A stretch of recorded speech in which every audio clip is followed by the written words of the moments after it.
oh my God, what is the purpose of existence? Why do I exist? Everything is pointless. It doesn't matter how beautiful the world is because I'm separate from it and I can't experience it.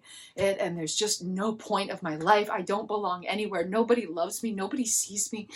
Nobody sees me. I'm not wanted. I'm not valued. I'm not important. Nobody sees me. Nobody loves me. I can't do this. I'm completely alone. I'm purposeless. I'm valueless. I'm worthless. I'm lost. Like, there's no purpose in even enjoying my life. What is the purpose of life? I'm completely alone. Nobody sees me. Nobody loves me. I can't do this. There's no point to any of this. There's just sadness and misery and sorrow and despair everywhere I look. So this part of the self is in some state of hopelessness, helplessness, depression, despair, sorrow, grief, loneliness, sadness, unhappiness, the opposite of joy. Those sensations are messengers of medicine. How can we interpret the message of this body-mind navigation? And how can we connect deeper with the essence of the soul to receive the medicine hiding behind that message? There is the part of the self who is the experiencer, and there is the sensation they are experiencing. The experiencer is not the same thing as the sensation they are experiencing. It's like, hey, I'm a body memory. Hey, I'm an emotional memory. My purpose is to help you navigate your life. So I am going to project sensations and you're going to feel them, and that's me helping you navigate life. The body mind holds memories of every moment it has ever experienced, whether the conscious mind remembers it or not. And they're stored in body memories and emotional memories, unconscious memories. And now that body memory and that emotional memory are stored as navigational patterns. Attachment systems are the energetic structures that hold every part of the self together. They're an invisible, energetic miracle that supports all the different structures of our mental, emotional, energetic, and physical bodies. Ask yourself, the part of me that is feeling sad, do you need to feel seen? Do you need to feel loved? Do you need to feel tenderly held? Do you need to feel treasured? Do you need to feel appreciated? Do you need to feel celebrated? Do you need to feel valued? Do you need to feel wanted? Do you need to feel abundantly taken care of? Do you need to feel a sense of belonging?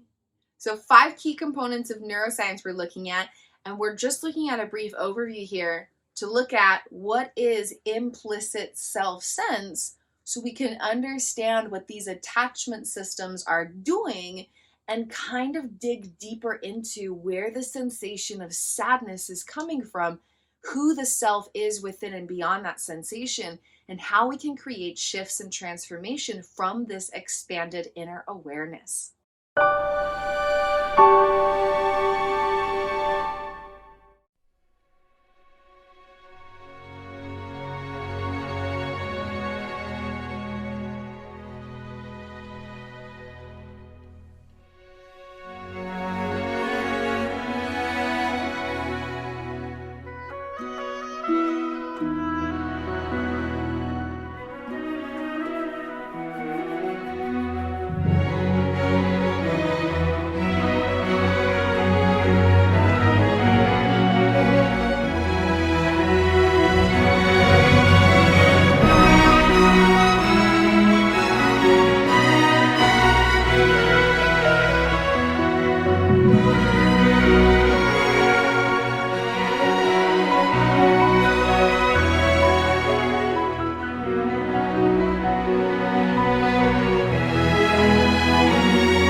When experiencing a sensation of sadness or anything that feels like the opposite of happiness or joy, we want to understand what is causing this sensation. How do we shift or transform, improve or elevate that sensation? And who is the truth of the self that is within that sensation? The first step is to connect with the infinite awareness, the power of the expanded awareness that has the capacity to observe what is happening and who is within the experience of what is happening without being caught up in those sensations. And this is a practice of distinction and connection, allowing the observational self or the awareness of self to be distinct from the experiencer of self, the inner experiencer, the parts of self who are actually within that sensation, and that aspect of self being distinct from the sensation of experience. Practicing distinction and connection. And then the awareness of self can start to look at what is actually happening without being caught up in the sensations. And this is really important because the part of self who is within that sensation of sadness, the part of self who is within the brain-body wiring that is activating that sensation, and the part of self who has specific internal needs that are underlying that sensation of sadness or whatever is the opposite of joy or happiness in the particular experience of sensation, the part of self who has the need behind that sensation cannot be the same part of self that fulfills that need. And so there needs to be distinction and connection. And so the awareness of self is over here like, hey, I'm here, pure consciousness, pure presence, pure awareness, absolute beingness, absolute objective observation, not caught up in the sensations of experience. Over here, just pure awareness, absolute awareness, pure beingness. And I am noticing a part of me or an aspect of my inner experiencer feeling this sensation, which is being activated through the wiring of my brain and my body, right? Because all the sensations we have are coming through the brain and the body. The body mind has these trillions of complex networks that hold data from all our lifetime of experience. And there's all these different forms of regulation, brain hemispheres and nervous systems and all this different stuff going on. And that is actually where the sensation is coming from. And then there is the who that is within that sensation. So then the awareness of self takes kind of a step back, and says, okay, I am not caught up in the sensation, but I am noticing a part of me, or I am noticing an aspect of my inner experiencer, connecting with the who, encountering a sensation of, and then you can describe what it is, sadness or the opposite of joy or unhappiness or the opposite of happiness, however you want to describe it. And so the distinction and connection piece is really important, because if there's too much distinction, then you might disassociate from that aspect of self or disown that part of self, maybe without even realizing it. And then you're just over here saying, I'm just pure awareness, and I'm not paying attention to the part of me who's going through that sensation. But if there's too much connection, then you are the part of self who is within that sensation. You can't do much about it because you're caught up in the sensation of it. So the distinction and connection piece is really important, and that really is a first step. And it takes practice, and the more you practice it, the more skilled you become. It's a skill set. Like learning a language or learning any type of skill set, it takes practice. And the more you practice, the more you play with it, the more you explore it, the better you get, the more you cultivate the skill set. So if there's any sensation of sadness or something that does not feel like happiness or does not feel like joy, you can describe whatever that sensation feels like for you.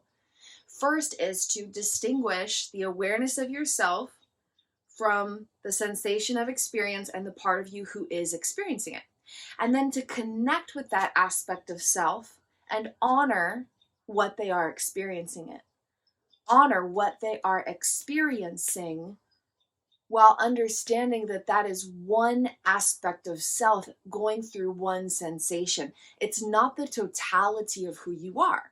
When there's a moment of all-consuming sadness, or a moment of time or a prolonged period of time where you can't connect with a feeling of joy or a feeling of happiness, you're just like stoked to be alive. If there's a moment or a prolonged period of time where you can't feel that, it can feel very all-consuming. It can feel like that's all that there is, and it can really dominate reality because it's coming from inside your being, and everything else is kind of being encountered in relation with that feeling.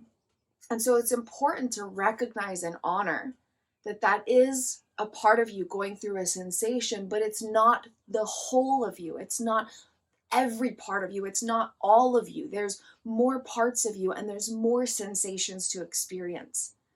And so this is a very important first step of the process, okay? So the awareness of self says, I am not within the experience of that sensation, but from this place of awareness and observation, I am connected and attuned with the part of self who is within that sensation.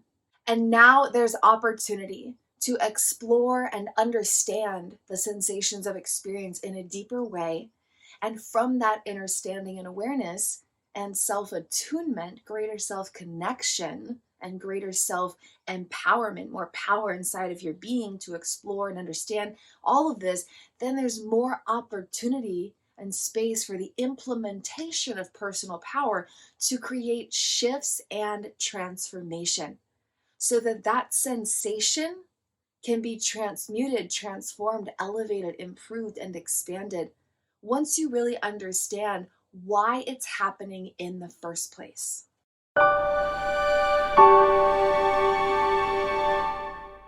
Thoughts, feelings, sensations, emotions, responses, patterns of inner dialogue or perception, beliefs, choice tendencies, habits, approach avoidance tendencies, action patterns. These are all styles of body-mind navigation. And no matter what is arising, these are messengers of medicine. Messengers of medicine.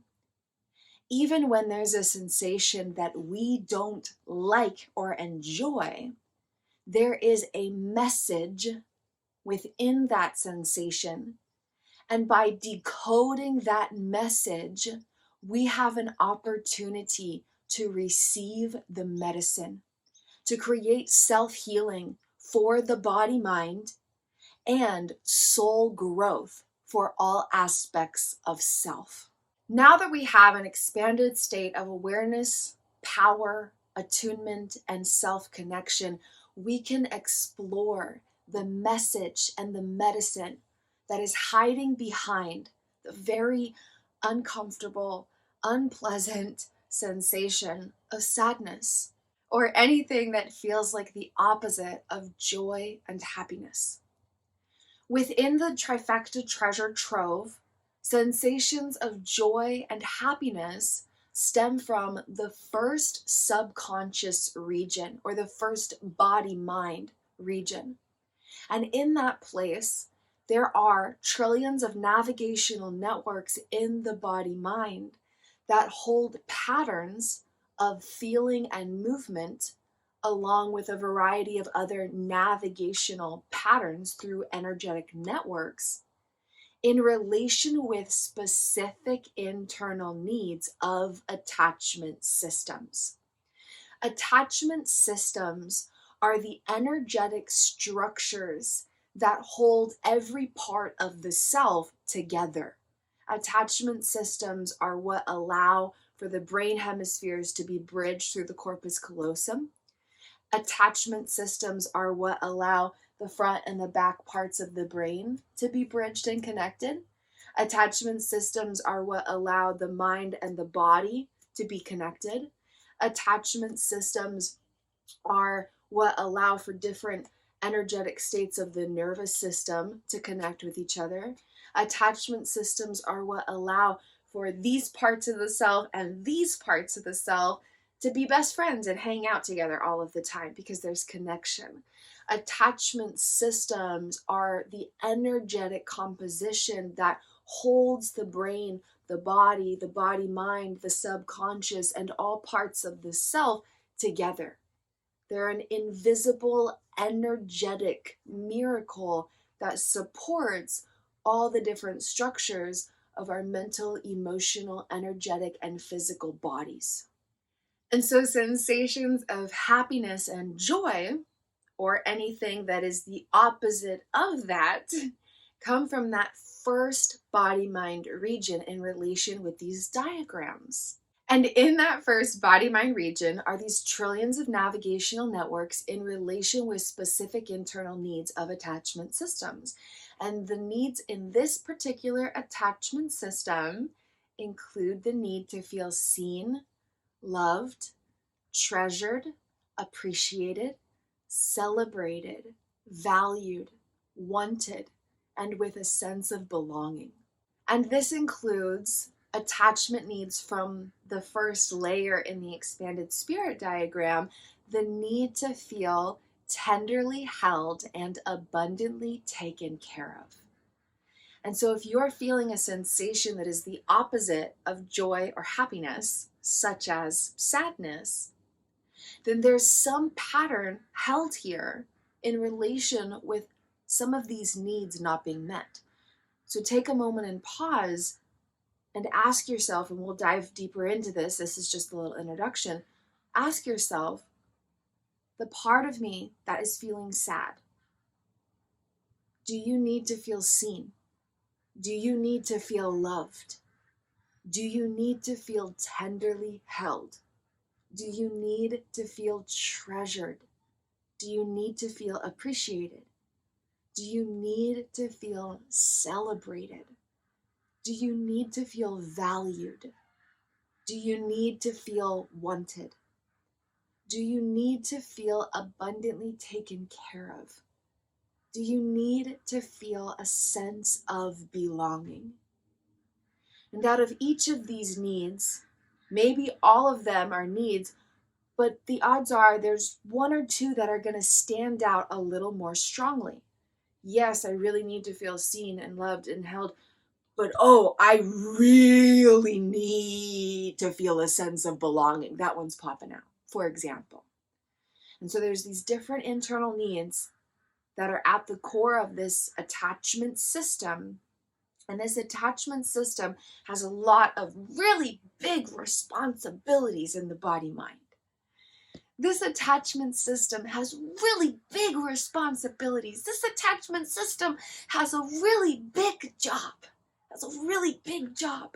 Do you want to know what that big job is? Do you want to know what that really, really big giant job is?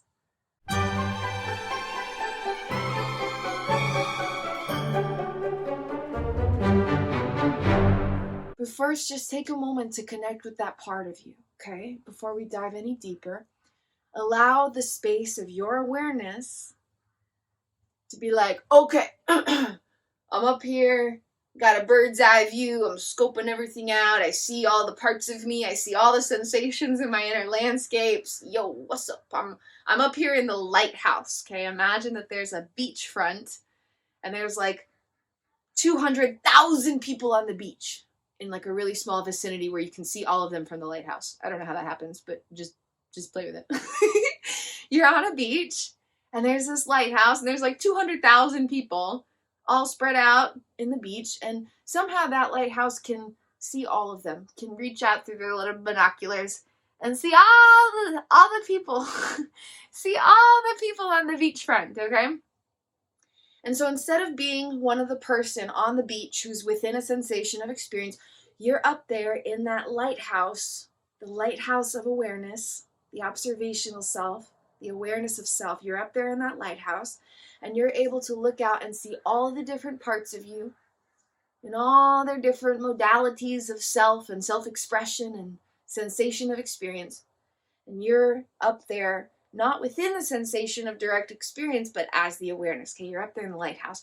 But then from being in that lighthouse, you look out and you see all the different parts of you, but then you notice that one part of you that is feeling so sad.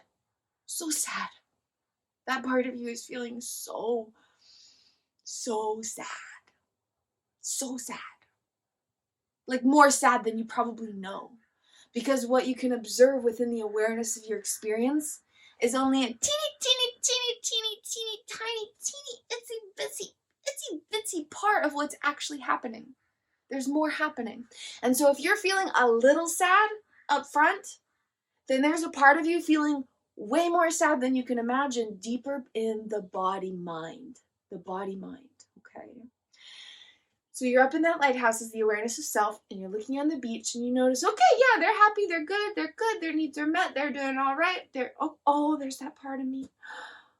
Oh, there's that part of me. And without becoming that part, because you don't want to get caught up in the sensation, you don't want to become the part of self who is within the sensation, right? Okay? Distinction and connection allows for self-attunement. From that awareness, you're like, I see and honor the part of me that is feeling sad. I see and honor the part of me that is not feeling happiness right now. I see and honor the part of me that can't reach a sensation of joy right now. I see and honor the part of me that is feeling blank or thinking blank or choosing blank or going through blank right now. Connecting with that aspect of self and recognizing, honoring, seeing that part of self within the sensation of experience that they're having, okay? With those patterns of emotion associated with sadness or something similar, there might also be thought forms or habits, action patterns, or choice tendencies that are in response to that sadness. Those are correlated with different parts of the self, okay? So right now we're just focused on the parts of self feeling that sadness.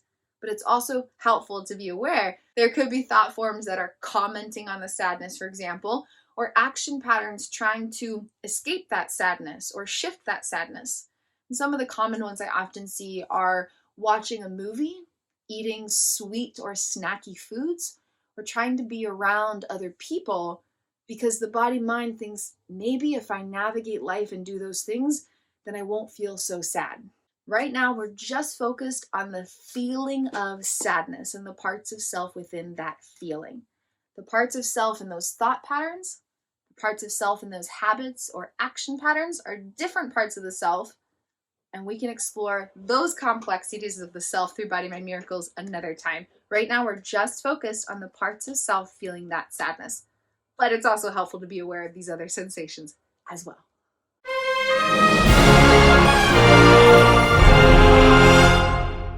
Okay, so now that you're nice and good, cozy, comfy, connected with you, holding space for that part of you, right? Holding space for that part of you. I love the parts of me. I love all parts of me. Okay, holding space for that part. Okay, so there's this first attachment system, and it has the need to feel seen, loved, treasured, appreciated, celebrated, valued, wanted, tenderly held, abundantly taken care of, celebrated, and with a sense of belonging. And that attachment system, okay, those are the attachment needs in that body-mind region, but that attachment system has specific jobs that it does. And it can only do those jobs super duper mega good wellness, awesome possum cherry blossom thriving if those needs are met according to the energetic data stored in the body mind, okay? So in relation with the well-being of those needs, that first attachment system has a big job to do. And that job includes supporting the foundation of the implicit sense of self or implicit self-sense. What does that mean? Okay, before we can look at that, I'm just going to take a quick overview and look at some of the key highlights that allow us to understand the body mind through a lens of neuroscience. I'm not going to get super in depth, just going to dip our toe in the water, and just touch on a few key points here, okay? So the first thing to understand is attachment development and neurodevelopment.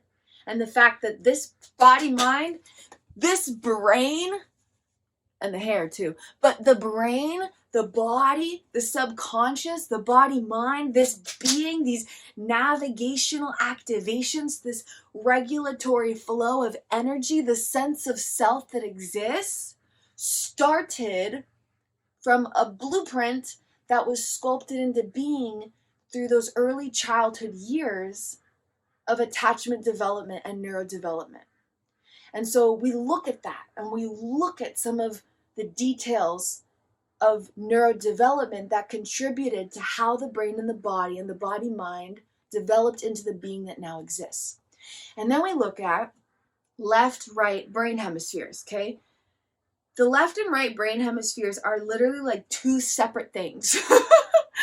And studying split brain hemispheres was a big part of my work in the earlier days of the Implicit Revelations case study. I self-healed from completely, and I mean like dramatically split brain hemispheres, like record-breaking levels of split brain hemisphere status.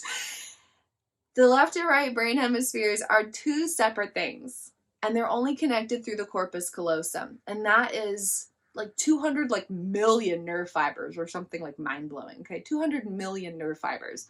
So if there's like 75 million nerve fibers, okay, then less than half of the brain hemispheres are able to connect. Less than half of the connections are there. And then the brain hemispheres are just like doing their own separate things, okay? And that can create some disruption in the way we encounter our life, okay?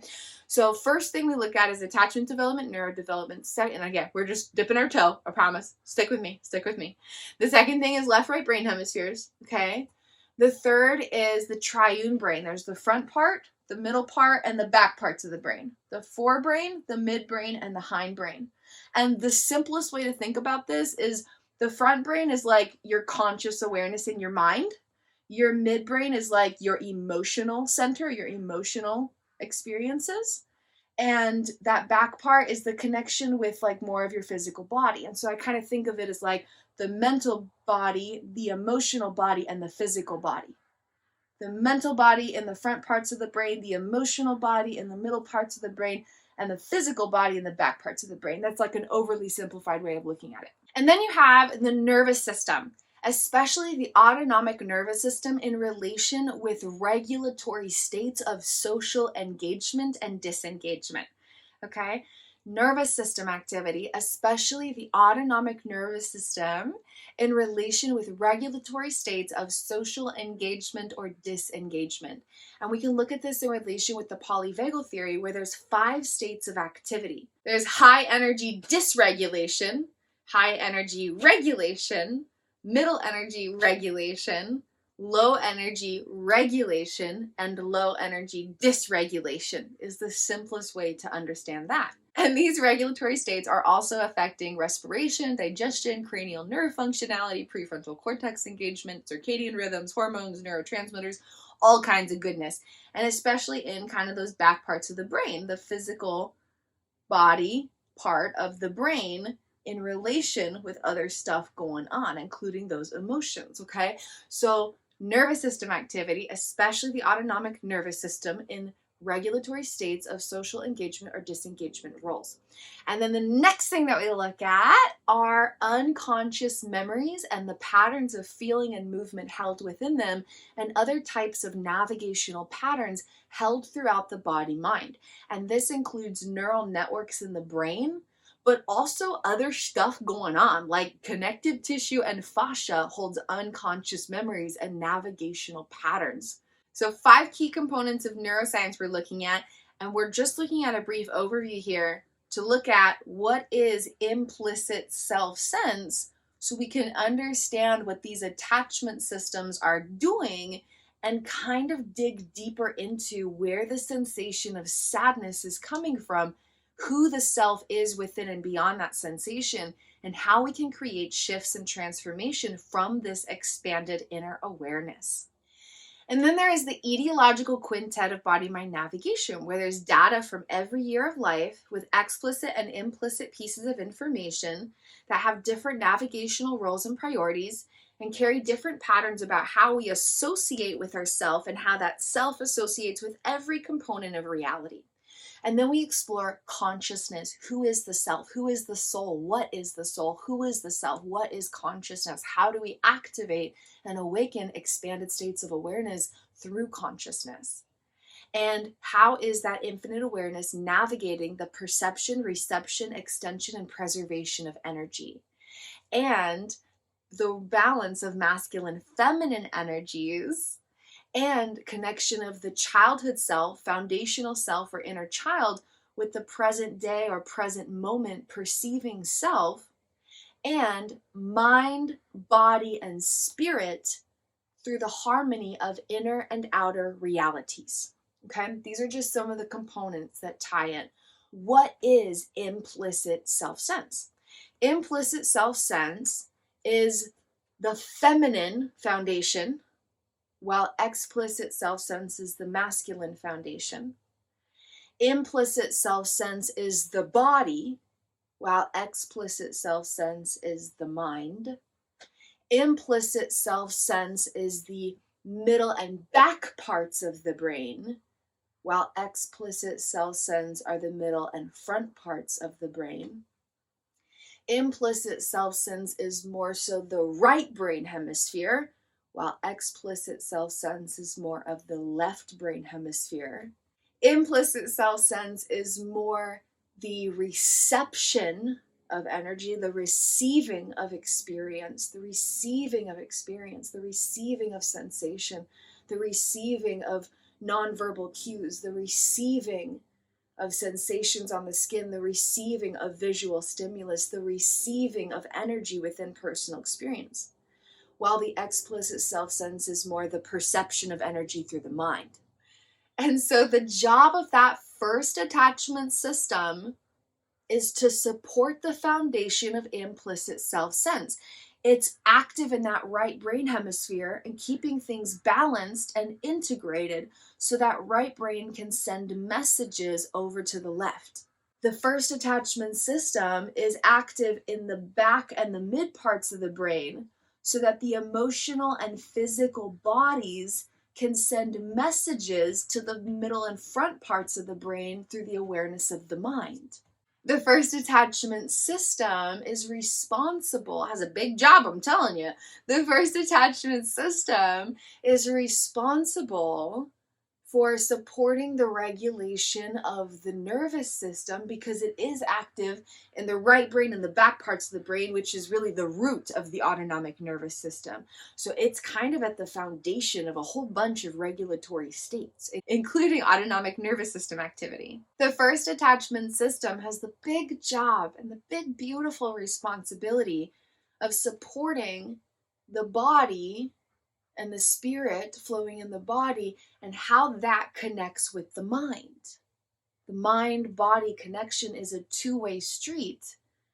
And so the implicit self-sense and the job of that first attachment system is especially being in the energy of the body and sending messages from the body into the mind.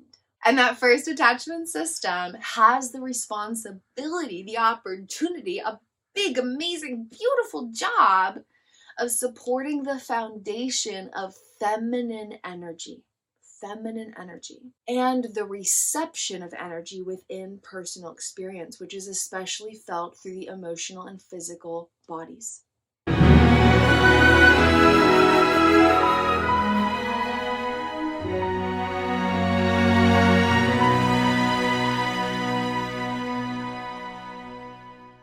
That was a lot of information, okay? Let's take a big deep breath. So that first attachment system has a really big job, a really big responsibility. And that first attachment system can only be there to do all of those really big, important jobs if there is a felt sense of well-being within those specific internal attachment needs. That first attachment system has a really big job, like a really big job. And it's important to note the attachment system is not the same thing as the self. Self aspects are experiencing all of this, But the attachment systems are energies in the body mind, not the parts of the self. Okay, a little distinction there. But there is a big job and purpose for this attachment system. But it can only do the job of supporting implicit self-sense, supporting that right brain hemisphere and being balanced and integrated with the left, supporting the middle and back parts of the brain and being balanced and regulated and integrated and able to connect with the front parts of the brain and reach in and be in communication and with the body, and can only support the physical body and being grounded in its energetic state and able to communicate with the mind, and supporting those feminine energies of consciousness and energetic attributes of the self within expressions of experience, including the reception of energy, which includes nonverbal cues when we're interacting with other people. The first attachment system can only support that physical and emotional body in connecting with the perceivable conscious mind, and all these other jobs that the first attachment system does, all these roles and responsibilities, the purpose of this first attachment system, it can only do its job if there is a felt sense of fulfillment in the needs of that attachment system. And here is kind of the kicker. Oh man, really? Oh man, here's the kicker. Kicker, ready? Here's the kicker. Ooh, you ready for this? Here's the kicker. Ooh, I'm not sure if I'm ready for this. Okay, the kicker is the body mind holds memories of every moment it has ever experienced, whether the conscious mind remembers it or not. Oh, did you know that? Did you already? Oh, you already knew that? Oh, you already knew that. You already knew that. Oh, okay. Whew, okay. All right. So let's get to the kicker of the kicker. Okay. The body mind remembers every moment it has ever experienced in its entire life, whether the conscious mind knows about those experiences or sensations or body memories or emotional memories or not. And they're stored in body memories and emotional memories, unconscious memories. So if there's a moment in your life, it could be, like 47 years ago. It could be like 32 years ago. It could be like 28 years ago. It could have been like 15 years ago. It could have been like 7 years ago. It could have been like 8 months ago. It could have been a while back. And things before and after it, there was fulfillment of those needs, but in that moment, there wasn't. In that moment, generated information in the body mind about those needs not being met. And now that body memory and that emotional memory are stored as navigational patterns. They're not stored as memories. They're not actually stored as, it's a body memory, it's an emotional memory, but it's not like a traditional memory. Are my arms conveying it enough? It's not like a regular memory. It's not a regular memory. It's a navigational pattern. What? The purpose of that body memory, the purpose of that emotional memory is to navigate your life, to navigate. So the purpose of those body memories and emotional memories are not, hey, I'm a memory and it is my job to store the past. This thing happened and I have to make sure that that information from that thing that happened stays here. That's not how it works. That's not how it works. Instead, it's like, hey, I'm a body memory. Hey, I'm an emotional memory. My purpose is to help you navigate your life. So I am going to project sensations and you're going to feel them. And that's me helping you navigate life. And if those sensations are like, woo, yes, yeah, all right, I'm alive. Oh my God, what a miracle. Then those navigational networks are doing a good job. But if you're like, oh my God, what is the purpose of existence? Why do I exist? Everything is pointless. It doesn't matter how beautiful the world is because I'm separate from it and I can't experience it, and there's just no point of my life. I don't belong anywhere. Nobody loves me. Nobody sees me. Nobody sees me. I'm not wanted. I'm not valued. I'm not important.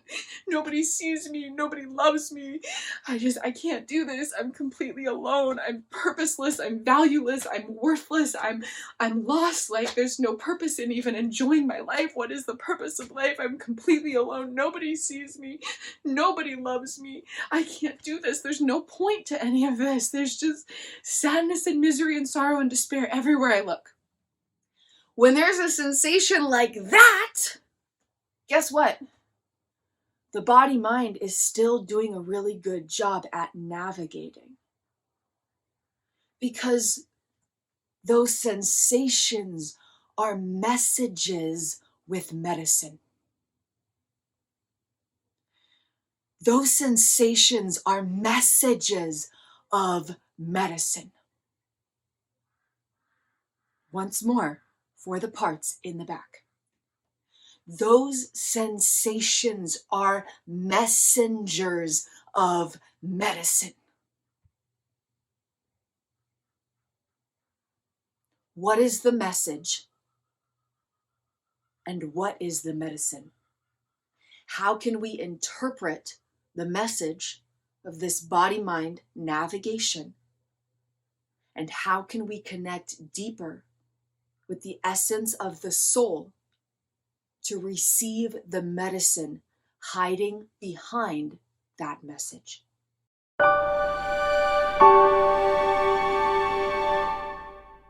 Let's take a step back and start again from the beginning.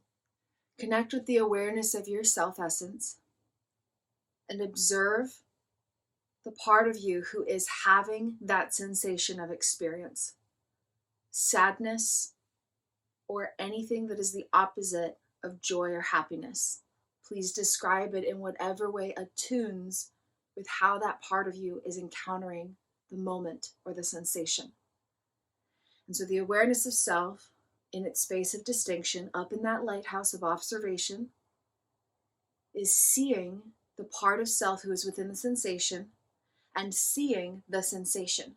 Okay? The sensation is not the same thing as the self. There's a part of the self who is within that experience, and then there is the sensation. So here we take the distinction and connection to the next level, okay? So there's the observational self who's in that lighthouse, that tower on the beach, okay, in our analogy, that tower on the beach, that lighthouse on the beach. There's the awareness of self who's up there, not playing volleyball and going surfing and getting sunburned and, oh, they stubbed their toe and they're crying. Okay, not the aspects of self within the sensations of experience. The awareness of self is up in that lighthouse as the observational self. From that space of awareness, you notice the person on the beach and what they are experiencing, okay? And so you see that person on the beach and you see them maybe crying or whatever kind of symbolizes the sensation that that part of you is going through. Maybe being curled up in a ball, tucked in and away. Everyone else is playing all around them, and that one part of the self, that one person on the beach is just curled up in a ball on the beach, not able to engage, okay? Or maybe they're crying. Or maybe it's a really young child and maybe they're kind of throwing a little temper tantrum. You can picture them, whatever way it kind of brings a sense of connection or validation to that part of self, okay? So there's the awareness of self who's in that lighthouse, and then you look and there's all these like 200,000 people on the beach, and you're focused on one person on that beachfront. And you see that they're going through something that looks like sadness. It looks like they couldn't reach a state of joy if they tried. It looks like they're not very happy right now.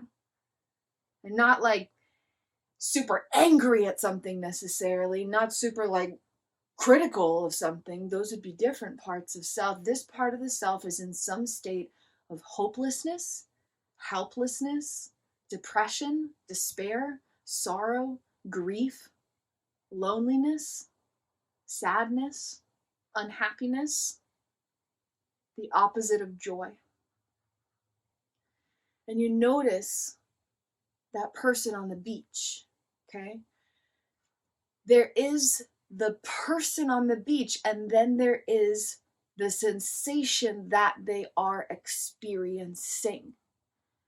If you walk up to someone who's feeling sadness, you're not just like, hey, what's up, sadness? How you doing? No, you say, hey, person with a soul essence and parts of self. I see that you are feeling a sensation of sadness. Okay, so distinction and connection. There is the part of the self who is the experiencer, and there is the sensation they are experiencing. The experiencer is not the same thing as what they are experiencing. Let me say that just one more time. The experiencer is not the same thing as the sensation they are experiencing. So if that part of the self is feeling sadness, and that's how you're able to connect with the part of the self, right? That was kind of the first step of the practice. I see the part of me that's feeling a sensation of sadness. I see the part of me that's feeling this sensation, fill in the blank. Okay, but now that part of the self is not the sadness. So how do we actually connect with that part of the self and help them to feel seen for who they are and not just the sensation that they are experiencing? This is where we work directly with the body-mind attachment systems. So let's return and remember the attachment needs in the first attachment system that is correlated with the navigational networks of body-mind miracles that allow us to actually experience sensations of happiness and joy. Those attachment needs are the need to feel seen, loved, treasured, appreciated, celebrated, valued, wanted, tenderly held, abundantly taken care of, and with a sense of belonging. And earlier we went through and said, okay, which one stands out the most? When you think about that part of you who's experiencing that sadness, or some part of you that is not able to allow you to reach a state of joy or happiness, which of those needs stands out the most? And yes, maybe all of those needs are deep needs at the moment, but there might be one or two that have a stronger pull, a stronger oh my God, that's super needed. That's needed even more than need. I need it. Okay? So which of those needs stands out the most? Okay, in our example, we're using the need to feel a sense of belonging. To feel a sense of belonging. Maybe the parts feel seen and loved and celebrated, but they don't really belong. Okay? So the needs are very similar in a way. They have kind of a similar energy, but they're also very distinct at the same time. So which of those needs stands out the most for you? For our example, we're going to use the need to feel a sense of belonging. And so it started with the distinction and connection, right? Awareness of self, experiencer of self, sensation of experience, okay? Experiencer, that which is being experienced. Experiencer and what they are experiencing, being observed by the awareness. The awareness of self first says, okay, I see that part of me that's feeling this sensation. I honor the part of me that's feeling this sensation. I see and honor, I recognize, I see you. I'm here, and this is the attunement, distinction, and connection. You're not the self having the experience, awareness, but you are connected with that part of self. You are attuned with that part of self. You are united in a relationship. There's a relationship between these parts of the self. A relationship, connection, distinction, and connection. Okay? Now that you've connected with that part of the self and honored the sensation that they're going through, right? We're not dismissing it. We're not just being like, you cut that out. There's plenty of reasons to be happy. You're seen and loved. You're fine. No, we're not doing any of that stuff. We're not. No, no. We're honoring the part of self. Yes, this is very real. This sensation of sadness is like, all consuming. Okay, it's real. We're honoring that. We're holding space for that. We're not bypassing it. We're not dismissing it. We're not trying to force a change. We're honoring it. We're holding space for it. We're allowing that sensation to be there, and we're allowing that part of self to be who they are in that moment of experience. And we're not trying to bypass anything or dismiss anything or force changes or be like, well, let's just look at the bright side. We're honoring and holding space for that part of self and exactly what they are going through in the exact way that they are going through it. But now it's time to take this relational connection a step further, okay? We're not just holding space for what is, we are holding space for the reason behind what is. Remember, the message holds medicine. So we're here to interpret the message and receive the medicine. We're here to interpret the message and receive the medicine. And so what is the message? The message is there isn't a felt sense of this attachment need.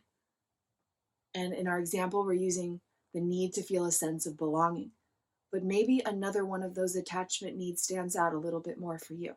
So pick whichever one resonates the deepest. But there isn't a felt sense of being seen. There isn't a felt sense of being loved. There isn't a felt sense of being treasured. There isn't a felt sense of being appreciated. There isn't a felt sense of being valued. There isn't a felt sense of being wanted. There isn't a felt sense of being tenderly held. There isn't a felt sense of being abundantly taken care of. There isn't a felt sense of being seen, loved, treasured, appreciated, valued, wanted, tenderly held, abundantly taken care of, celebrated. There isn't a felt sense of having a sense of belonging.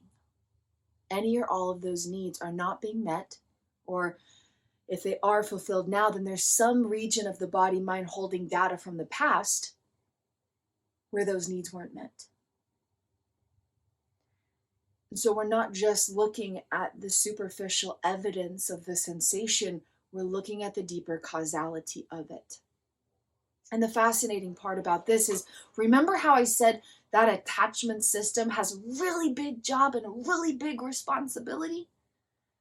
When there isn't a felt sense of that, then there could be brain hemisphere imbalance or nervous system dysregulation or mind-body disconnect or all these different things happening, projections from unprocessed unconscious memories, body memories, emotional memories. There could be all these things happening, and it's important to look at and explore that too, because that provides a greater sense of insight and understanding and awareness and validation and recognition, and just expands our inner skill set and our inner toolkit to look at what's happening and be like, oh, that's why it's happening. Wow. Like, it makes sense and it's real and it's validated and there's a reason it's happening. And so that attachment system has a really big job. And there might be this imbalance in different regions of the brain or the body mind or the subconscious or the regulation or the body memories or the emotional memories, okay? But regardless of the details of that, we're looking at what's holding it all together, and that is that attachment system, okay? So now the awareness of self is taking that next step in the relational bond with that part of self. And saying, yes, I see you in your sensation of sadness. Next step, I see and honor the part of me that desires to feel a sense of belonging. I see and honor the part of me that craves to somatically feel seen and loved for who they are. I see and recognize and honor and hold space for, from the awareness of self, distinction and connection. Keep that distinction and connection. Keep it. Don't lose it. Don't lose it. Don't lose it. Don't lose it. Don't lose it. Don't lose it. Don't lose it. Don't lose it. You lost it. Come back. Come back. Practice it again. Practice. Don't lose it. Distinction and connection. Okay? This part of self, This part of self, hi, I have a relational bond with you and I'm talking to you. Yeah, you. Yes, you. Okay. Awareness of self to that part of self who's within the sensation of sadness. Okay. I see and honor and recognize and hold space for the part of me that yearns to feel a sense of belonging. I see and honor and recognize and hold space for the part of me that craves to feel seen and loved, that yearns to feel a sense of belonging, that desires to feel celebrated and valued and wanted for the miracle of who they are. And this is the space where we are simultaneously working with the substance of the soul through the essence of consciousness and the self, and the neuroscientific insights about the causality of experience from a standpoint of unconditional love. And that is the most powerful place to be. You think the most powerful place to be is in a state of constant joy? The most powerful place to be is in that state where you can feel the depths of sadness, but you can practice distinction and connection between parts of self with awareness of your internal attachment needs and understand how that's affecting your experience within and beyond awareness and move through it. That is the most powerful place to be.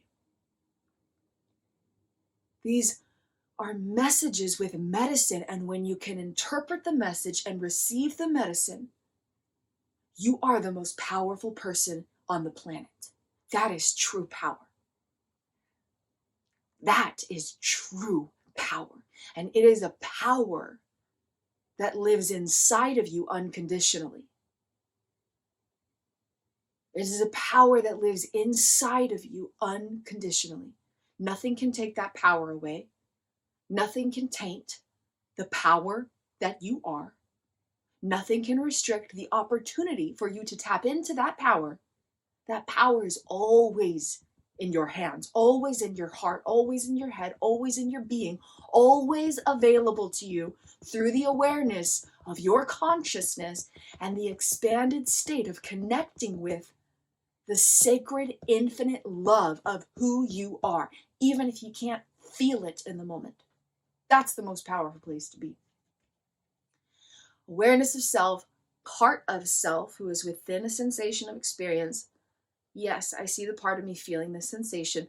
Okay, let's go deeper. I see and honor and recognize and hold space for the part of me that needs, craves, desires, yearns for.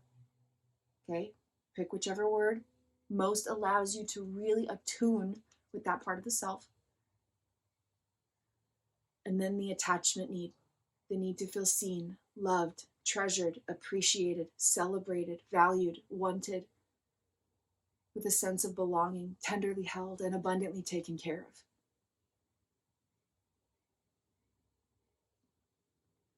And this is specifically for sensations of sadness. And this could come in different forms: grief, despair, loneliness, unhappiness, sorrow, helplessness, hopelessness. And then there's different attachment needs that actually correlate with different sensations. And this is exactly what we explore in Self-Love Liberation, one of my self-guided journeys, and through single sacred soul sessions, through BodyMindSoul self treasure mapping with me, and 3 or 6 month one-on-one personalized journeys through reborn as infinite love, becoming known through the Trifecta Treasure Trove. So if you want to dive deeper into these concepts, self-love liberation as a self-guided journey, BodyMindSoul self treasure mapping through a single sacred soul session with me, or 3 or 6 months, a one-on-one personalized journey through reborn as infinite love, becoming known through the Trifecta Treasure Trove. And there's other self-guided journeys that can serve and support this intention or this purpose of soul growth and self-healing. But that one specifically, self-love liberation, goes through all the different clues over 100 different messages with medicine coming from body-mind navigation, and the correlation with distinct attachment needs, and a variety of practices easily utilized in everyday moments that can help nourish those attachment needs to create transformation for the body-mind and loving liberation for parts of self. And then through Body-Mind-Soul Self-Treasure Mapping, that's a personalized journey. So we draw really fun, colorful treasure maps to understand the hidden activity of all these miracles in the body-mind, all the ways that these implicit and explicit self-sense, left, right brain hemispheres, front brain, midbrain, back brain, nervous systems, unconscious memories, navigational patterns, energies of consciousness, inner child, foundational self, and present moment, presently perceiving self, and aspects of self bridging those worlds, and infinite awareness and pure consciousness navigating the perception, reception, sustainment, and extension of energy, and masculine, feminine, like all of it, and whatever specifically applies to your intention or what you're, moving through in your journey. We create these fun, very simple, fun, colorful treasure maps to understand the application of the insights. And then you receive a personalized play prompt prescription, some type of daily practice you can use to transform that body-mind navigation, nourish those attachment needs, create loving liberation for those aspects of self. And then in the multi-month journey one-on-one with me, we go into the deepest depths of exploring these concepts so that you have a lifelong inner skill set to understand your experiences, to shift and transform them, to improve and expand them, and to create greater unity and wholeness throughout all aspects of self. And this allows you to know how to attune with your own needs and take care of all parts of yourself to improve how you care and love for yourself. This allows you to experience greater depths of pleasure, enjoyment, and satisfaction in everyday moments. This allows you to shift or transform any pattern of thought, feeling, choice, or habit within your mental, emotional, or behavioral health, which also affects your physical, relational, and spiritual health. And it allows you to expand into new experiences because you're more connected with all parts of you in a brain and body that supports navigation and regulation, so you can step into unknown situations, try new things, learn new things, go new places, meet new people, do new things, be in the unknown, and have deeper connection with all parts of self in a brain and body that supports you into new experiences, having new experiences, and expanding opportunities to experience more of the profound wholeness, unconditional love, and infinite magic of your authentic soul essence. Profound wholeness, unconditional love, and infinite magic inside of your own being, because there's greater unity throughout all aspects of self, flowing through a body-mind that has navigation and regulation that supports profound wholeness, unconditional love, and infinite magic. And these inner skill sets allow you to have the power to self-heal and transform how any experience affects you now. And this may include self-healing from decades of complex trauma, for example. Healing, transforming how any experience affects you now, because again, it's stored in the navigational patterns of the body-mind beyond awareness. From this place where you're able to attune with your mental, emotional, and physical needs and take care of your mind, body, spirit in better ways with greater connection with all parts of self, and you're able to shift and transform any pattern of thought, feeling, choice, or habit to improve your mental, emotional, and behavioral health, which also affects physical, relational, and spiritual health. And you're able to transform how any experience affects you now, self-heal from any traumatic experience or any moment that did not nourish the truth of all that you are, and expand into new experiences and be connected with all parts of self through a regulated body and navigation projected through the brain that support you in exploring new unknown experiences, and experience greater pleasure and enjoyment and presence in your everyday moments, and encounter more of the profound wholeness, unconditional love, and infinite magic of all that you are. From that foundation, you'll then have the capacity to expand in your relationships with other people.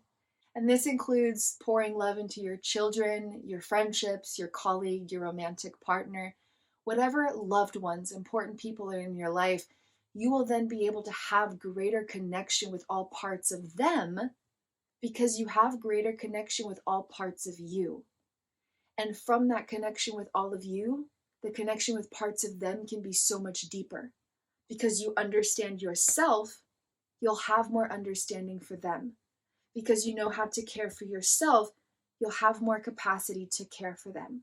Because you have more presence and enjoyment in yourself, you'll be able to enjoy presence with them in a deeper way. Because there's more wholeness, love, and magic inside of you, you'll experience more wholeness, love, and magic in those relationships, okay? So lots of like really life-changing benefits, low-key here, okay? So if you want to dive deeper, that is something that we explore in the 3 or 6 month Reborn as Infinite Love, Becoming Known Through the Trifecta Treasure Trove multi-month journey with me.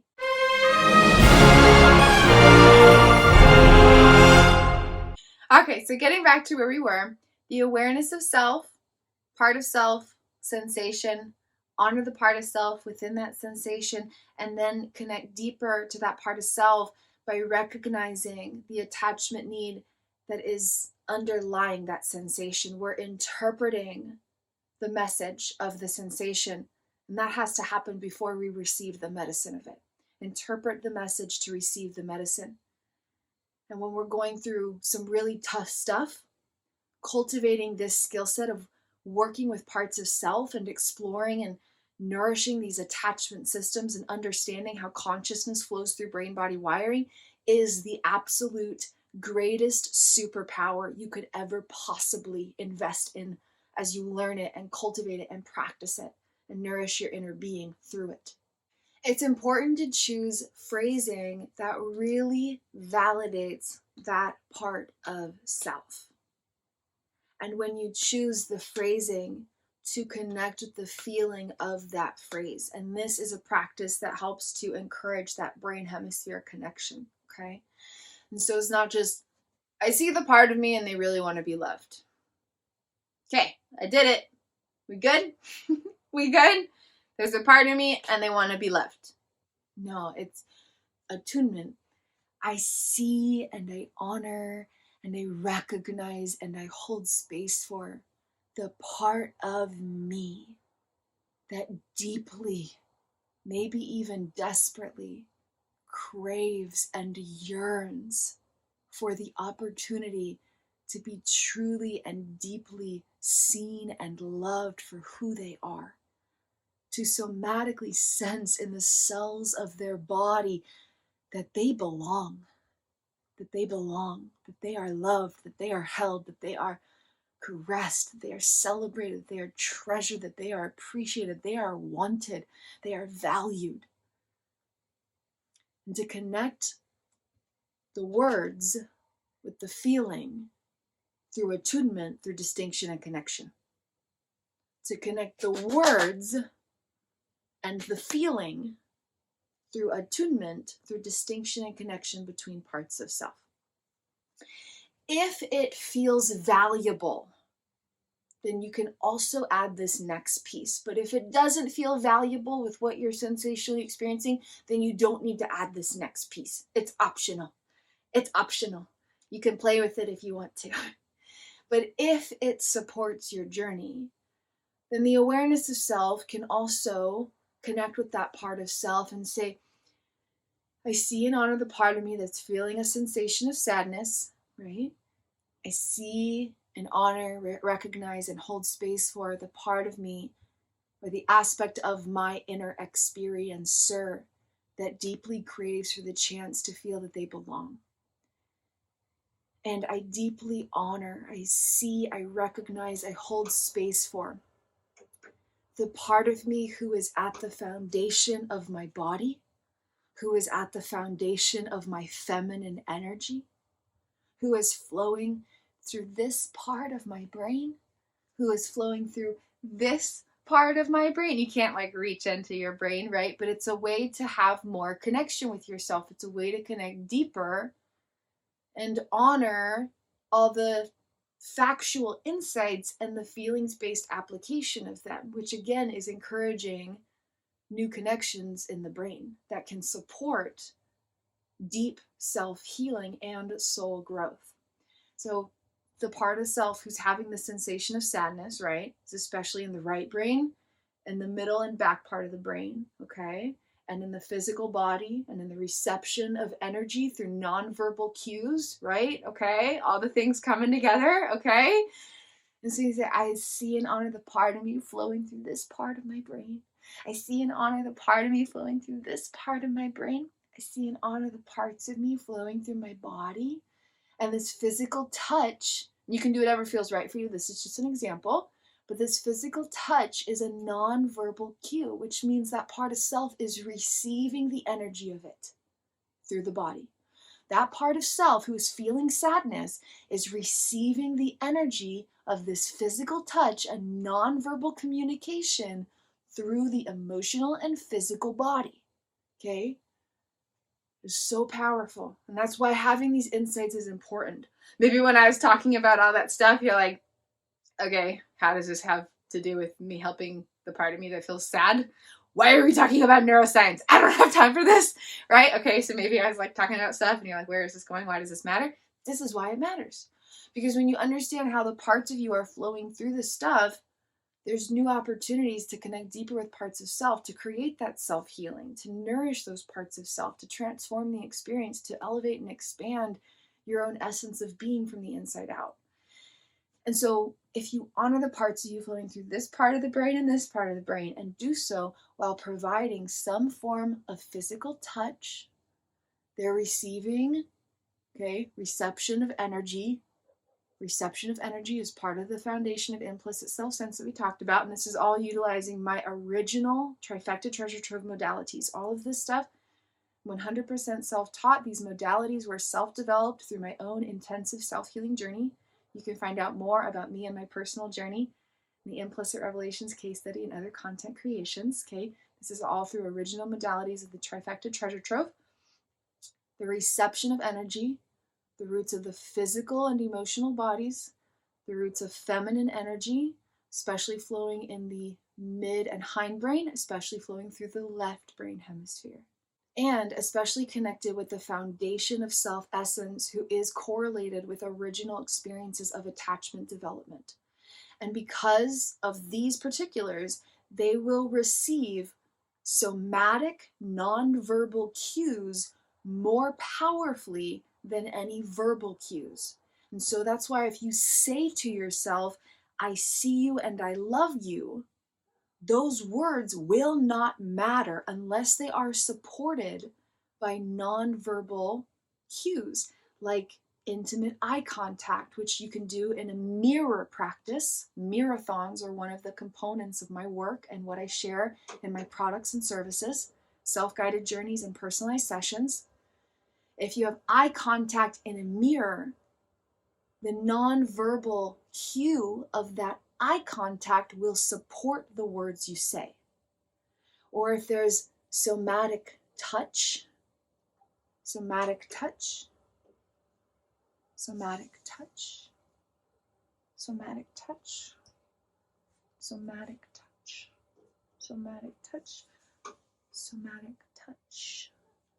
They will receive, those parts of self will receive the feeling, the sensation, the touch, the non-verbal cue of that communication, and they will receive that more powerfully than anything you could ever say, anything you could ever write, right? If you're trying to like write yourself a letter, I see you and I love you, that needs to be supported by nonverbal communication, because those parts of the self are flowing through the regions of the brain that correlate with nonverbal cues and somatic touch and emotional sensation and visual stimulus.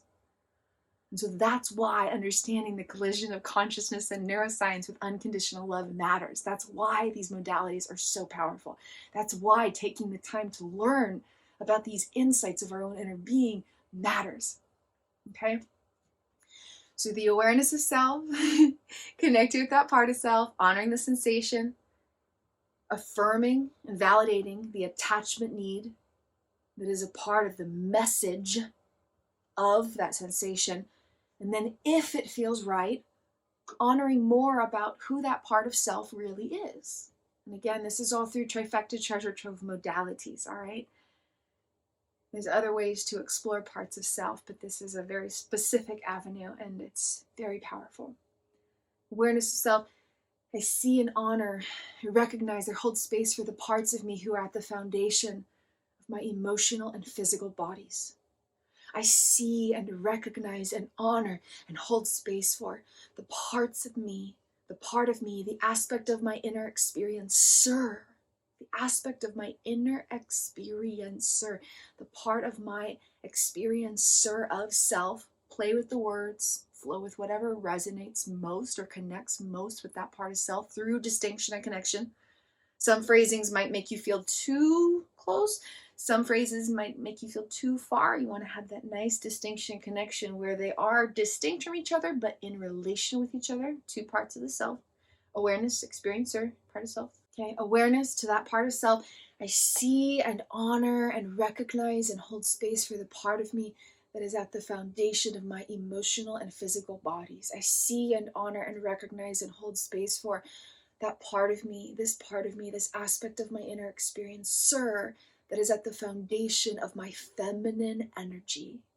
I see and honor and recognize and hold space for this aspect of my soul essence who experiences non-verbal communication, somatic touch, visual sensation, somatic sensory stimulus, non-verbal cues. I see and honor and recognize, and that's an attribute of the right brain hemisphere, by the way. Attribute of the right brain hemisphere. Again, this is why exploring the neuroscience matters. I see and honor and recognize and hold space for the part of me that is in the emotional and physical bodies, especially in the midbrain and the hindbrain. Okay, referencing the correlation of the neuroscience we talked about with parts of self. I see and honor and recognize and hold space for the aspects of my inner experiencer, this part of my soul essence within this sensation of experience that is at the foundation of receiving energy through the emotional and physical bodies, especially through nonverbal cues or visual stimulus or somatic touch, at the roots of feminine energy, where the body is communicating to the mind.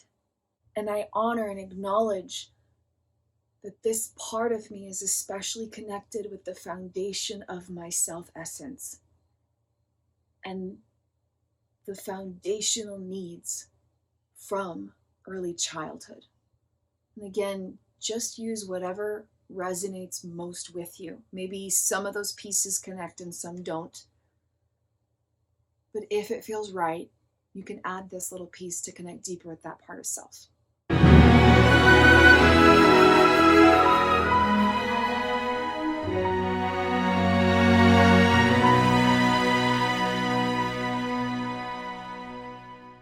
All right, let's explore the final pieces of this journey. Who is that part of self? Okay, the truth of the self is that the self is profound wholeness, unconditional love, and infinite magic. That is the true identity of self.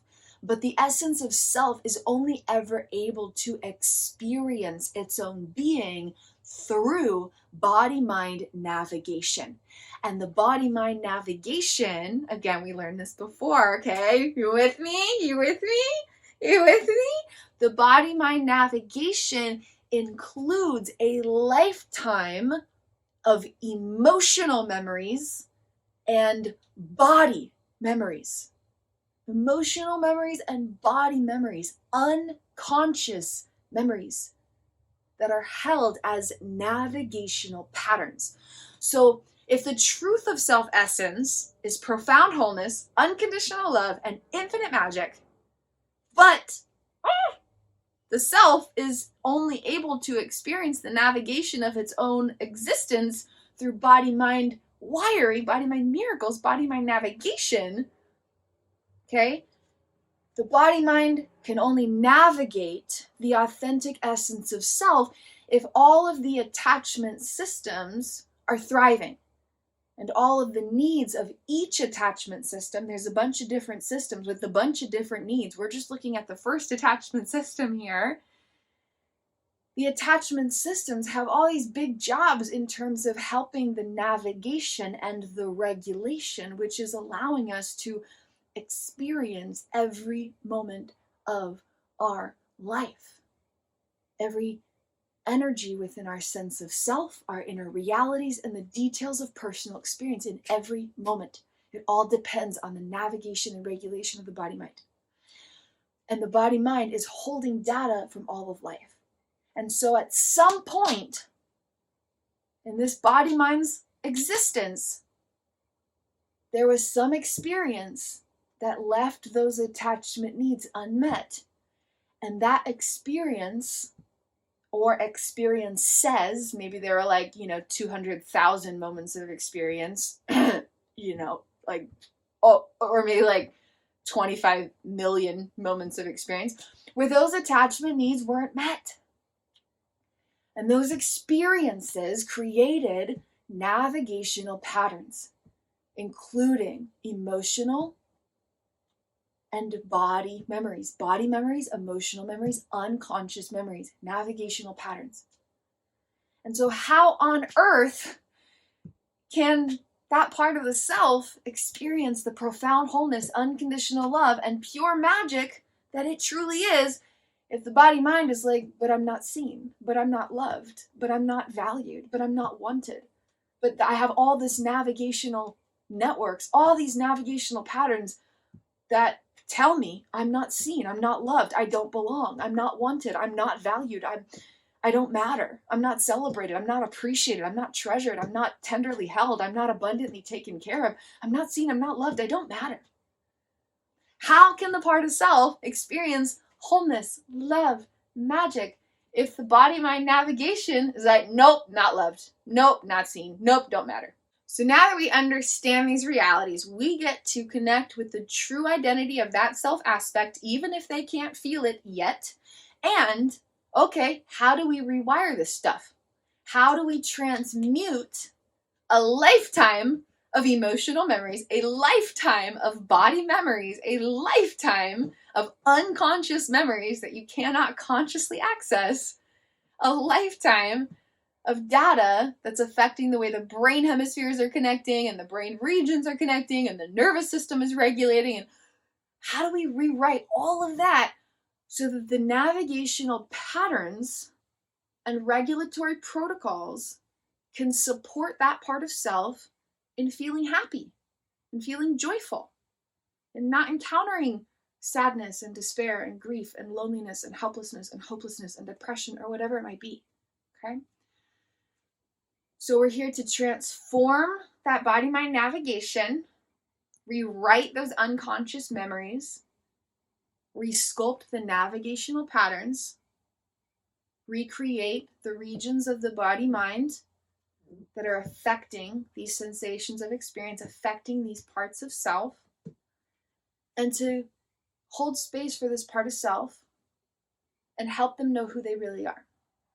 Okay, within the Trifecta Treasure Trove, okay, we're exploring the first attachment system, and that is related with the first body-mind region, which again is helping that right brain hemisphere be all balanced and regulated, and then kind of integrating in this direction and helping kind of the middle and back parts of the brain be balanced and regulated and connected in this direction, and the body and the physical and emotional body to be balanced and regulated and connected with the mind, and doing all these jobs. That attachment system has a big job.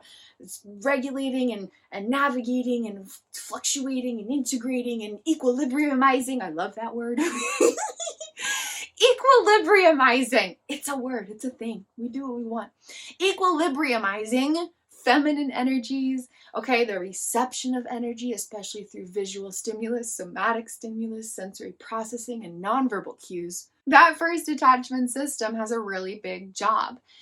And so we want to resculpt all the navigational patterns that have anything to do with unfulfilled needs in that attachment system. simultaneously without looking at any past experiences. Ooh! What? That's what we're doing here. That's what I offer through Kristin's quantum catalyzers.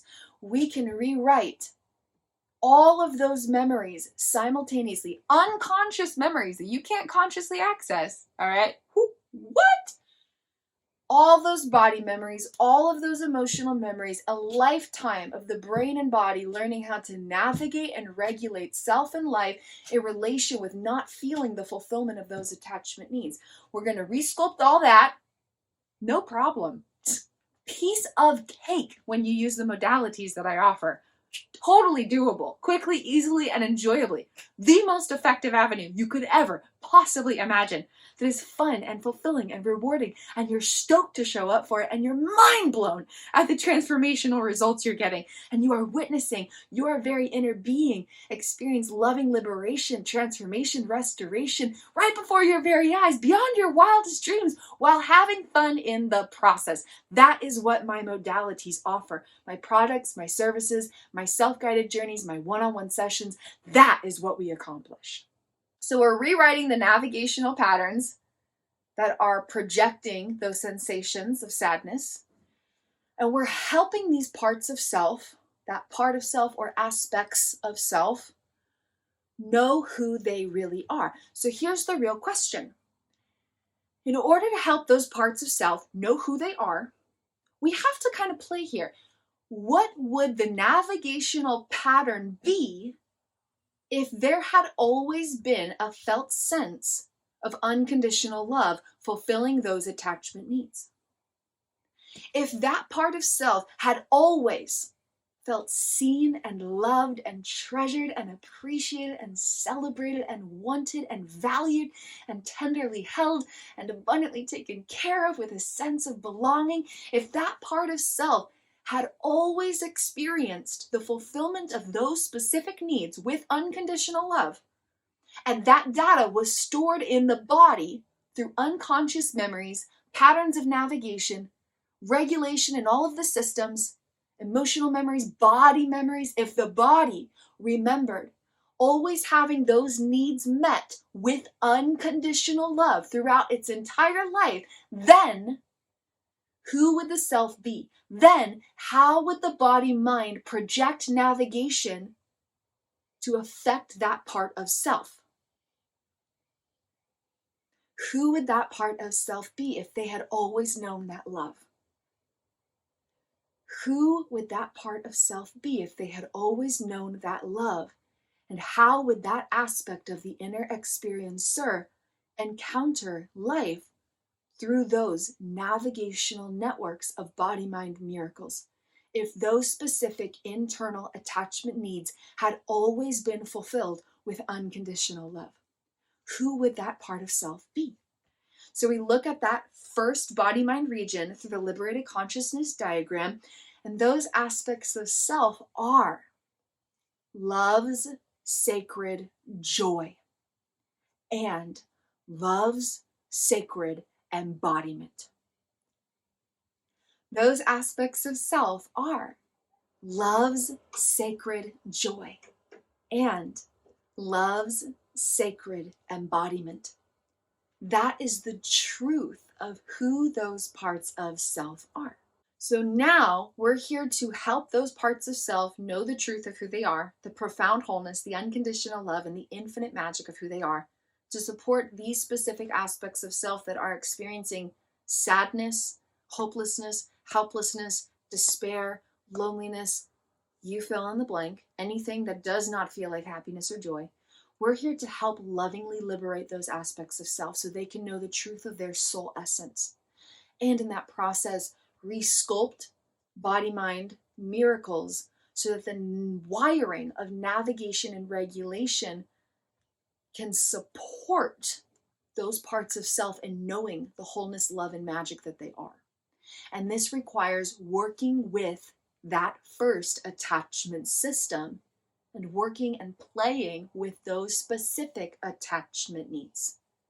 And when we utilize these modalities where we're working with aspects of self and the attachment systems at the foundation of Body Mind Miracles, we can transmute so much data so quickly and so easily through quantum ripples in body-mind navigation, a concept coined through my Implicit Revelations case study, quantum ripples in body-mind navigation through social self-engagement or similar practices that nourish attachment needs and resculpt attachment systems.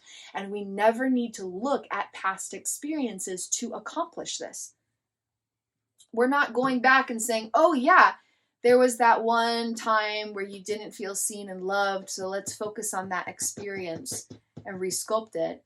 Yes, we can do that. And in some cases, that is a really good approach. But there's also like several dozen reasons why this does not usually work to create the transformation you desire. Like many dozens of reasons, okay? So we're not fishing in the past through past experiences we can consciously observe. We want to work with the experiencer of self, the navigational networks existing right here, right now, and the memories that are unconscious held in the emotional and body memories. And we can't look back at an experience that can be consciously remembered one singular time and transform all of that. And especially if there were many, many, many, many experiences that contributed to this, you know, times where you didn't feel seen or loved or with a sense of belonging from like, you know, there's like a dozen experiences every year for the past many decades, okay? We can't work with all of those if we're using that modality where we're trying to find the experience and transform that past experience. So we're working with the body memories, the emotional memories, the navigational networks, and we can do so by working with attachment systems and attachment needs, and in that process, transform all of it simultaneously. The data from age 5, the data from age 10, the data from age 15, 20, 25, 30, last week, last month, 47 years ago, okay? All that data can actually be transformed simultaneously through these techniques, through these modalities. If you want to dive deeper, I invite you to explore offerings through Kristin's Quantum Catalyzers. There are self-guided journeys, single sacred soul sessions, one-time sessions with me, quantum catalyzers through a one-time session, and multi-month personalized pathways, 3 or 6 months through Reborn as Infinite Love, becoming known through the Trifecta Treasure Trove, one-on-one personalized journey. And in either of these offerings, we get to explore this in a deeper way, as I described previously. We are exploring the message and the medicine.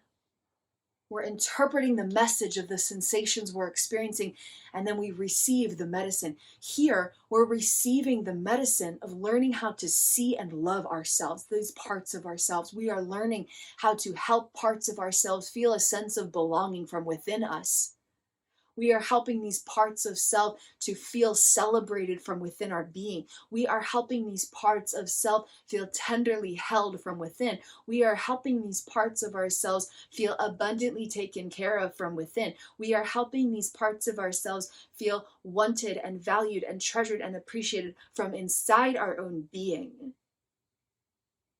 And when we work with these attachment systems, these attachment needs, especially through social self-engagement practices, which is, again, another original modality sculpted through my work, now offered in my business, then we have the opportunity to receive the medicine. To receive the medicine. Now that we've interpreted the message, we can receive the medicine. So if you are ready to receive the medicine, if you are ready to be your own medicine, if you are ready to dive into that next level, new heights and new depths of self-healing and soul growth by working directly with body-mind attachment systems to resculpt all the brain-body miracles, brain hemisphere balance, triune brain connection, nervous system regulation, patterns in navigational networks and body memories and emotional memories and all of it simultaneously while having fun.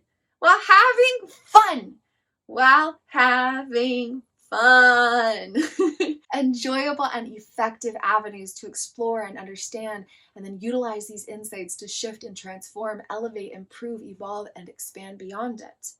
if you're ready for that next step, if you're ready to receive the medicine that your soul is yearning to give to yourself and to receive within yourself, I invite you to explore offerings through Kristin's Quantum Catalyzers. In the self-guided journeys, the one that most ties in with what we talked about here in this miraculous adventure is self-love liberation. Self-love liberation. But all of them serve and support these specific intentions. And so there's journeys of self-love staycations through implicit transformation. There's journeys of self-hypnosis to practice distinction and connection and hold parts of your present moment self and your inner child through the expanded awareness of your higher self, or that infinite awareness, that loving awareness through self-hypnosis. There's eye-gazing marathon journeys, practicing distinction and connection between aspects of self through an eye-gazing mirror journey to really nourish and resculpt these attachment systems in the most powerful and profound way. There's lots of different journeys, so you can find whichever one perfectly fits you. Introductory, beginner, intermediate, and advanced options. You can find the exact perfect fit for you. And then there are one-on-one sacred soul sessions with me, a quantum catalyzer. There are different offerings. BodyMindSoul Self Treasure Mapping is the one I described earlier. There's also Social Soul Self Inward Imagination Ignitions to learn how to practice social self-engagement and nourish attachment systems through closed-eyed inward journeys. There's also the Roots of Reality Sacred Mini Marathon to somatically see your essence of love journey through a one-on-one session with me, where we practice eye gazing in a simplified way. Other of my journeys go very deep into complex techniques and modalities. This is a simplified mirror journey to really connect with parts of yourself, and it can nourish exactly what we talked about here today. And there's also sacred soul sessions to just connect and talk, not necessarily using a specific modality, but just to connect and talk and just meet you where you're at and say, what's your intention? Let's do it. Let's do it. Let's do it. Let's quantum leap. Let's have a quantum catalyzer for your self-healing and soul growth. And if you want to dive into the deepest complexities, we're using all of this, the self-guided journeys, the one-on-one sessions, weeks and months of pure transformative magic beyond your wildest dreams and greatest comprehensive wonderings. It's so incredible, like you couldn't even fathom it.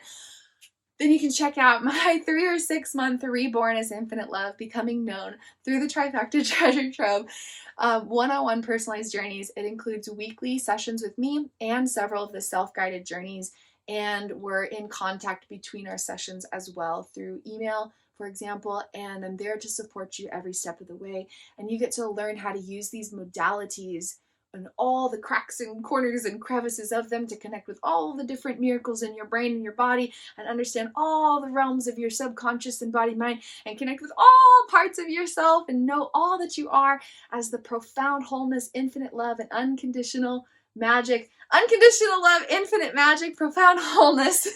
Mix the words up. Of all that you truly are. You can explore opportunities for a multi-month journey with me, and I do have spaces open and available. So check that out and explore the opportunity for that. Life-changing beyond anything you can imagine, and I would be absolutely honored to serve and support you as your guide. Final closing thought. Social self-engagement practices are a 5-step journey. We already accomplished the first 3 steps in our journey here in this miraculous adventure. The first step is being grounded in loving presence. The second is practicing distinction and connection between parts of self. The third is self-attunement, which is what we did. We went through that process of attuning with those parts of self. The fourth step is to allow for that part of self to receive the fulfillment of their attachment needs from another part of self. So the awareness of self goes to that part of the inner experiencer and says, how can I see you? How can I love you? How can I tenderly hold you? How can I celebrate you? How can I help you feel a sense of belonging right here, right now inside of me? Okay?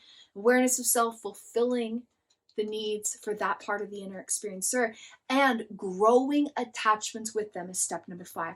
And so the awareness of self develops relational bonds with that aspect of the inner experiencer, growing relational attachments to that part of self. And that part of self is not the sadness. That part of self is love's sacred joy, love's infinite joy, love's sacred embodiment, love's abundantly infinite embodiment, the embodiment of unconditional love, the joy of unconditional love. That part of self is the embodiment of unconditional love, the joy of unconditional love, but they don't know it yet. That aspect of self is the roots of feminine energy. That aspect of self is at the foundation of the emotional and physical bodies, okay? And so that awareness of self grows attached to that part of self and starts to know the part of self for who they truly are. Who they truly are. So social self-engagement is the most powerful practice to work with attachment systems and accomplish all the miracles we talked about. And the final steps for that are developing relational bonds, attachment bonds between distinct aspects of self, the awareness of self, growing attached to the experiencer of self. And when you get into more complex modalities of this, different parts of the inner experiencer growing attachments with each other.